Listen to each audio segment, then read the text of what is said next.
안녕하세요. 오늘은 2020년 4월 마지막 날 30일입니다. 오늘 함께 나눌 묵상 말씀은 역대하 11장 13절부터 16절까지입니다. 여러분 함께 역대하 11장 말씀을 읽도록 하겠습니다. 역대하 11장 13절입니다. 온 이스라엘의 제사장들과 레위 사람들이 그들의 모든 지방으로부터 르호보암에게 돌아오되 레위 사람들이 자기들의 마을들과 산업을 떠나 유다와 예루살렘에 이르렀으니 이는 여로보암과 그의 아들들이 그들을 해임하여 여호와께 제사장의 직분을 행하지 못하게 하고 여로보암이 여러 산당과 숫 염소 우상과 자기가 만든 송아지 우상을 위하여 친히 제사장들을 세움이라. 이스라엘 모든 지파 중에 마음을 굳게 하여 이스라엘의 하나님 여호와를 찾는 자들이 레위 사람들을 따라 예루살렘에 이르러 그들의 조상들의 하나님 여호와께 제사하고자 한지라.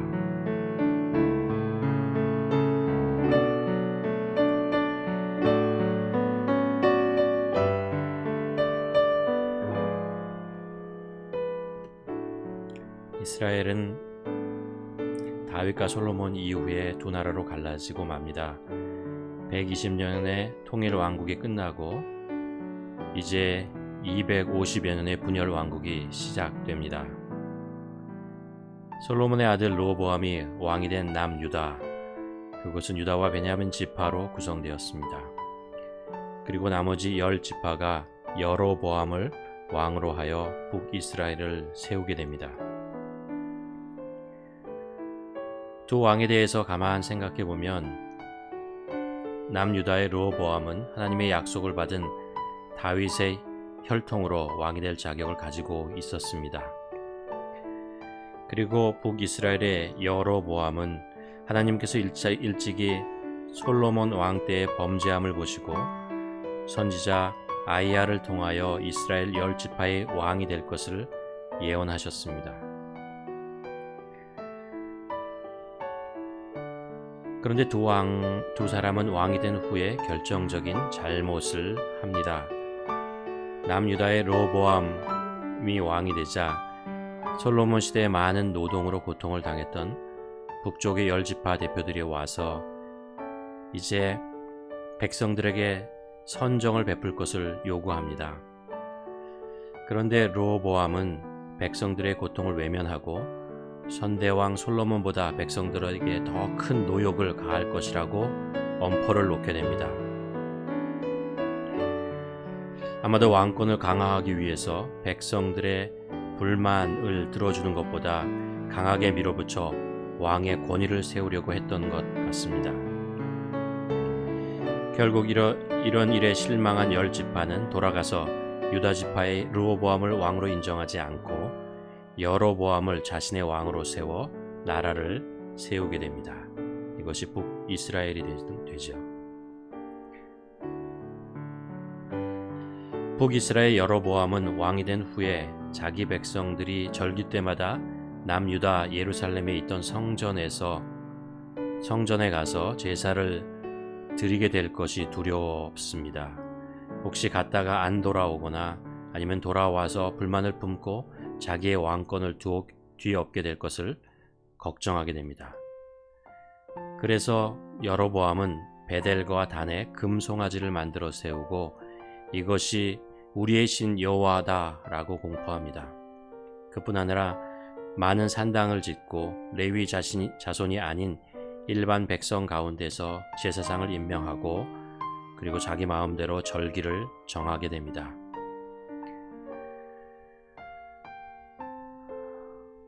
그때 하나님께서 두 왕에게 모두 선지자를 보내어 회개의 기회를 주십니다. 남유다의 르호보암 왕은 북쪽의 10지파가 반란을 일으켜 나라를 세우는 것을 징벌하기 위해서 정병 18만 명을 선발합니다. 그리고 만반의 준비를 하고 출정하려고 합니다. 그때 하나님께서 스마야 선지자를 보내어 북이스라엘이 세워진 것은 내가 한 것이니 동족인 이스라엘과 싸우지 말라라고 명령합니다. 그런데 놀랍게도 르호보암 왕은 이 하나님의 메시지에 복종합니다. 그리고 그가 모았던 군인 118만 명을 자기 집으로 돌려보내게 됩니다. 한편 북쪽의 여로보암이 베델에 세운 제단에서 분향을 하려고 할 때 하나님의 사람이 와서 하나님의 메시지를 전합니다. 이 제단이 갈라질게 될 것이라는 경고입니다. 그리고 여로보암 왕의 손이 마비되는 사건이 발생합니다. 이것은 분명히 하나님께서 북쪽에 세워진 거짓 제단을 좋아하지 않는다는 것의 경고의 메시지였습니다. 그런데 놀랍게도 여로보암 왕은 하나님의 경고에 복종하지 않습니다. 오늘 본문은 이로 인해 북이스라엘에 있던 제사장과 레위인 그리고 믿음을 굳건히 하려고 했던 사람들이 남유다로 돌아오는 사건을 기록하고 있습니다. 이스라엘의 모든 지파 중에 마음을 굳게 하여 이스라엘의 하나님 여호와를 찾는 자들이 레위 사람들을 따라 예루살렘에 이르러 그들의 조상들의 하나님 여호와께 제사하고자 한지라. 르호보암이나 여로보암이 모두 하나님의 뜻에 따라 왕이 되었다고 말할 수 있습니다. 그런데 똑같이 왕으로서 하지 말아야 하는 잘못을 저지르게 됩니다. 그리고 하나님은 그들의 잘못을 지적하고 회개할 기회를 주셨습니다. 그런데 르호보암이 이스라엘의 말씀에 순종하지만 북이스라엘의 여로보암은 하나님의 경고를 외면해버립니다.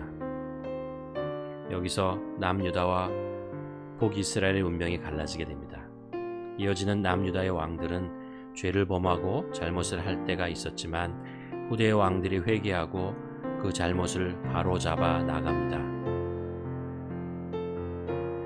그러나 북이스라엘의 왕들은 죄를 짓고도 회개하지 않고 또 다른 죄를 짓고 점점 더 패망의 길로 나가게 됩니다.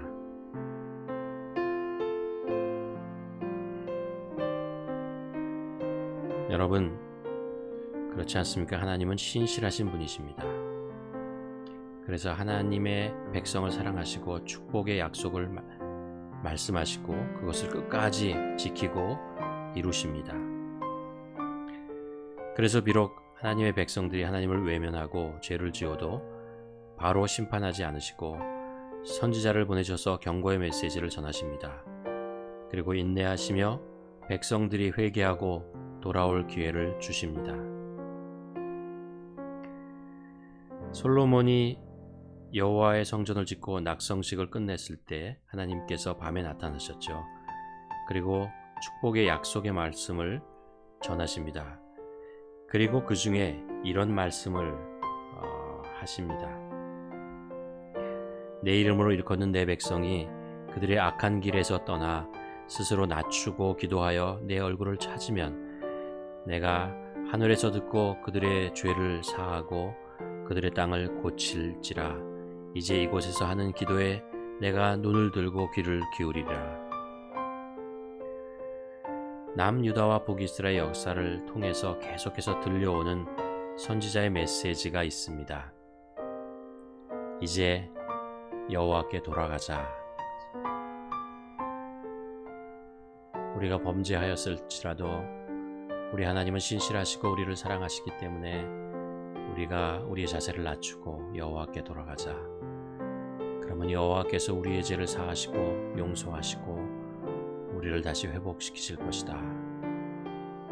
이것이 북이스라엘과 남유다의 온 역사 속에서 계속해서 울려 퍼지는 하나님의 메시지인 것을 우리가 압니다. 여러분, 우리는 하나님의 백성이고 하나님은 우리의 왕이십니다. 또한 하나님은 우리를 당신의 아들이다, 딸이다 라고 말씀하십니다. 우리는 하나님의 그늘 아래 있을 때 안전합니다. 만족할 수 있고 참 기쁨을 누릴 수 있습니다. 그런데 때로 우리들 안에서 쏟아나는 기쁨, 하나님과 동행함으로 맛보는 평안보다 세상에서 들려오는 기쁨의 소리나 세상에서 보여주는 즐거움에 눈과 귀를 빼앗길 때가 있습니다. 그리고 그것을 쫓아서 하나님을 떠나 세상을 향해 달려가다가 방황하게 되지요. 혹시 여러분도 살다가 그런 경험을 해 보시지는 않았나요?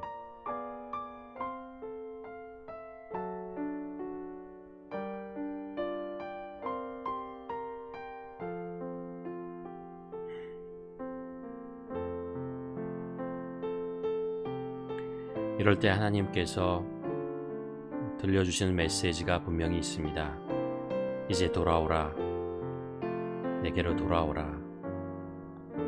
오늘 본문을 통해서 하나님이 주시는 돌아오라는 중요한 메시지 하나를 깨닫게 됩니다. 하나님 앞에 나가 무릎 꿇고 예배하고 싶다. 우리 마음속에 일어나는 메시지입니다. 북이스라엘이 베델과 단에 금송아지를 세우고 제사를 드리려고 할 때 이건 아닌데 라고 생각했던 사람들이 남유다를 내려옵니다. 그들이 내려왔던 이유는 이스라엘 모든 지파 중에 마음을 굳게 하여 이스라엘의 하나님 여호와를 찾는 자들이 레위 사람들을 따라 예루살렘에 이르러 그들의 조상들의 하나님 여호와께 제사하고자 한지라. 그들이 남유다로 내려온 것은 딱 한 가지 이유였습니다. 하나님께 예배드리고 싶어서였습니다. 그리고 이것이 하나님께서 이들 마음에 주셨던 돌아오라는 메시지의 내용이었다고 저는 믿습니다.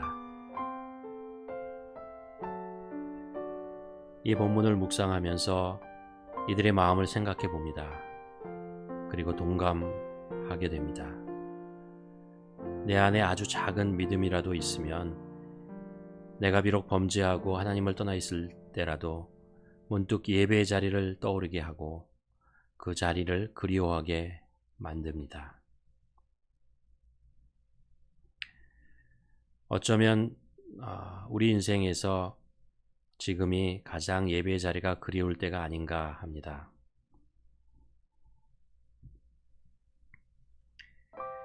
우리는 일반적인 교회 건물이 없지만 그래도 하나님께서 작은 집을 주셔서 예배의 자리가 있음에 감사합니다. 이거라도 없었으면 지금 이 시간을 어떻게 보낼지 막막했을 것입니다. 하나님의 예비하심을 경험하게 되죠. 인터넷으로 드리는 주일 예배, 수요 예배, 아침 묵상, 그리고 비전센터에서 드리는 아침 기도회를 통해서 하나님을 만나는 시간을 간절히 소원합니다.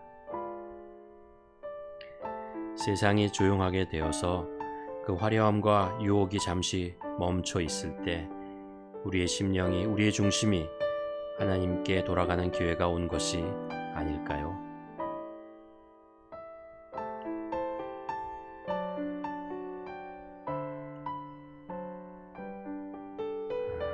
이 시간 우리가 함께 묵상하고자 하는 질문은 이것입니다. 우리 안에 하나님께 돌아가고 싶은 마음이 있지 않나요? 하나님께 더 가까이 가고 싶은 마음이 더 간절하지 않나요? 혹시 그 자리로 나가는 것을 무엇이 가로막고 있나요? 지금 있는 이 자리에서 무릎을 꿇을 수 있지 않을까요? 오늘 북이스라엘에 있는 신실한 믿음의 사람들이 예배의 자리를 사모하여 남유다로 가지고 있던 모든 생업과 터전을 다 놓고 내려왔던 것을 기억하면서 우리도 하나님을 예배하는 자리를 사모하는 마음 회복하게 하시고 무릎 꿇게 하여 주시옵소서. 한번 묵상하며 나아가기를 원합니다.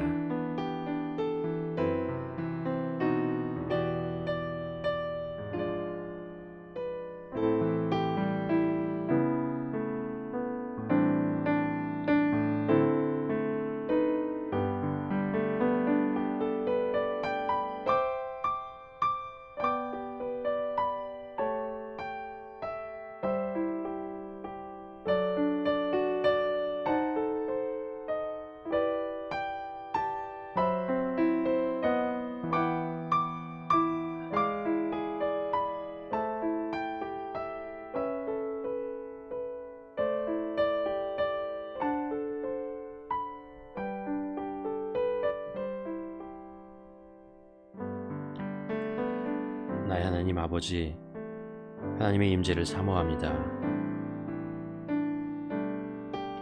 예배의 자리가 회복되기를 간절히 소원합니다. 저희들의 죄를 용서하여 주시고, 혹시 그동안 예배를 소홀히 하거나 예배의 자리를 소중히 여기는 마음이 부족했다면 하나님 회개하기를 원합니다. 우리가 다시 예배의 자리로 돌아갈 수 있도록 허락하여 주시옵소서.